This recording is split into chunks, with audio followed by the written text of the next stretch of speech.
महिला मंडळाच्या साडी मनापासून ह्या भागात तुमचे खूप खूप स्वागत। आज मी तुम्हाला कॉटन साड्यांची सगळी माहिती सांगणार आहे। कॉटन साड्या म्हणजे रुबाब, खानदानीपणा, नजाकत। कॉटन साडी नेसलेल्या व्यक्तीबद्दल आपल्याला खूप असा आदर वाटतो किंवा छान वाटतं। पण ह्या कॉटनच्या साड्या मेंटेन कशा करायच्या, स्टार्च कसा करायचा, एकदा रोल प्रेस केलेली साडी किती वेळा नेसू शकतो, ही सगळी माहिती मी तुम्हाला आजच्या या एपिसोडमध्ये देणार आहे। एपिसोड शेवटपर्यंत नक्की बघा।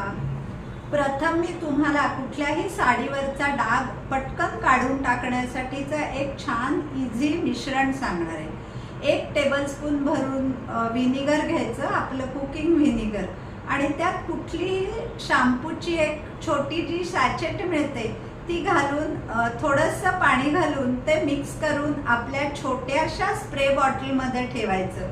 कधीही कुठल्याही साडीवर डाग पडला तर आधी तो पटकन ओला असताना धुवून टाकायचा आणि घरी आल्यावर परत तो ओला करून त्यावर हे स्प्रे करून थोडंसं हाताने असं चोळून एक 10-15 मिनिटं थांबायचं, परत तेवढाच भाग धुवून टाकायचा की आपल्या साडीवरचा डाग गायब। हा तुम्ही कॉटन, सिल्क कशासाठीही हे मिक्स वापरू शकता।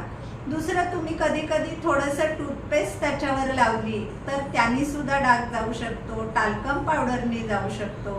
तर असे डाग काढण्यासाठीचे हे सोपं एक सोल्युशन। आता कॉटनच्या साड्या आपण नेसतो, दिसतात छान, त्या रोल प्रेस करायला पैसेही खूप पडतात, तेव्हा आपण रोल प्रेस करून नेसलेली साडी कमीत कमी मी 3 वेळा तरी नेसते। घरी आल्याबरोबर कॉटवरती पसरून छान त्याची अशी हाताने सारखी करून दाबून मुख्य काठाची बाजू हवी तर हलकेच इस्त्री फिरवून घडी करून तुम्ही जर आपल्या बेडच्या खाली ठेवली तर ती साडी तुम्ही 3 ते 4 वेळा नेसू शकता। दुसरं, आता साडीवरचा हा जो रंग ब्लीड होतो त्यासाठी हल्ली बाजारात असं पिक्सॉन म्हणून एक मिश्रण मिळतं। मी साधारण एका साडीला 10 ते 15 लिटरच्या बादलीत हे जे त्याचं बूच आहे ते बूच भरून हे फिक्सॉन घालते, हाताने चांगलं ते पाण्यात मिक्स करते आणि मग त्यात साडी बुडवून ठेवते। पण मी याच पद्धतीने बुडवते, मधला भाग आधी आणि काठ नंतर। किंवा तुम्ही दुसरं म्हणजे असं 60% ग्लेशियल ॲसिटिक ॲसिड मिळतं, ते सुद्धा पाण्यात एक बुचभर घालून नंतर साडी त्यात बुचकळून ठेवली तर त्यांनी साडीला एक हलकासा स्टार्च होतो। तर तुरटी, मीठ हे तर आपले नॉर्मल उपाय आहेत। साधारण 10 ते 15 लिटरच्या बादलीत 1 टीस्पून भरून तुरटीची पावडर, किंवा ती नसेल तर तुरटीचा खडा असतो तो एक 10-15 वेळा फिरवायचा आणि पाववाटी मीठ असं चांगलं घोळून बादलीत त्याचं मिक्स तयार करायचं आणि मग त्यात एकदा साडीचा मधला भाग आणि एकदा काठाचा भाग असं त्यात बुडवून ठेवून अख्खा साडीचा रंग आपण फिक्स करू शकतो। साडीची घडी कशी घालायची, ती कशी वापरायची हे सांगितलं। आता कॉटनच्या साड्यांना स्टार्च नक्की लागतो। पूर्वी मैदा, आरारूट, कणकेची पेस्ट, साबुदाण्याच्या पिठाची पेस्ट, कॉर्नस्टार्च असे अनेक प्रकार आपण साड्यांना स्टार्च करण्यासाठी वापरले। परंतु ह्या सगळ्यामुळे कधीतरी हलके पांढरे डाग आपल्या डार्क रंगाच्या साडीवर दिसतात। म्हणून हल्ली मी रिवाइव्ह नावाचा बाजारात मिळणारा रेडीमेड स्टार्च वापरते, ज्यांनी साड्या हलक्या स्टार्च होतात। तुम्हाला जर जास्त कडक हवी असेल तर तुम्ही जास्त वापरू शकता। वरील कुठल्याही पिठाची एक साधारण अर्धी वाटी पेस्ट तुम्ही 10 लिटर पाण्यात जर मिक्स केली आणि ती छान हाताने घोळ बनवून त्यात साडी 10 ते 15 मिनिट छान बुडवून ठेवा। रिवाइव्हची ही प्रोसिजर सेम आहे।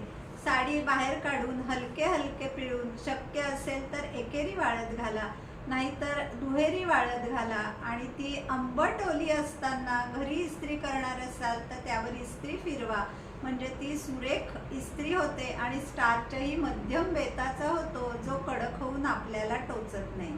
काठाला तर लगेचच इस्त्री करावी लागते, कारण काठ थोडे जाडसर असतात।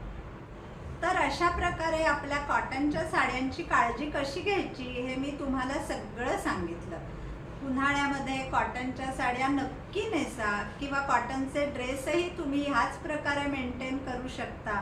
कॉटनच्या साड्यांमुळे आपल्या स्किनला त्रास होत नाही, घाम ॲब्सॉर्ब होतो, सगळीकडनं ती पोरस असल्यामुळे छान वारं लागतं।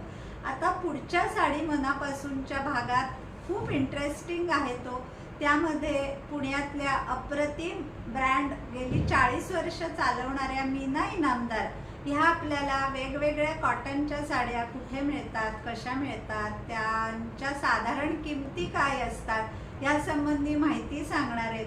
तर पुढचा माझा साडी मनापासूनचा एपिसोड बघायला विसरू नका। धन्यवाद। आपल्या प्रत्येक एपिसोडमध्ये प्राजस इन्व्हेस्टमेंटच्या प्राजक्ता आपल्याला एक छोटीशी इन्व्हेस्टमेंटबद्दलची टिप देणार आहेत आणि त्या मोठ्या वयाच्या लोकांसाठीही टिप्स देणार आहेत, मध्या वयाच्या लोकांसाठीही आणि अगदी तरुण लोकांसाठीही, म्हणून शेवटपर्यंत व्हिडिओ नक्की बघा। नमस्कार मैत्रिणींनो, आज मी तुमच्यासाठी एक खास इन्व्हेस्टमेंटचा प्लॅन आणलेला आहे।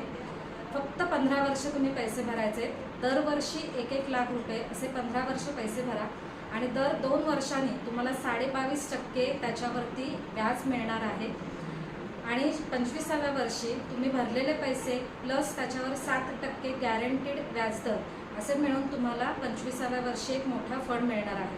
तर यासाठी अधिक माहितीसाठी तुम्ही मला नक्की कॉन्टॅक्ट करा। प्राजस इन्व्हेस्टमेंट 9730245531। थँक्यू।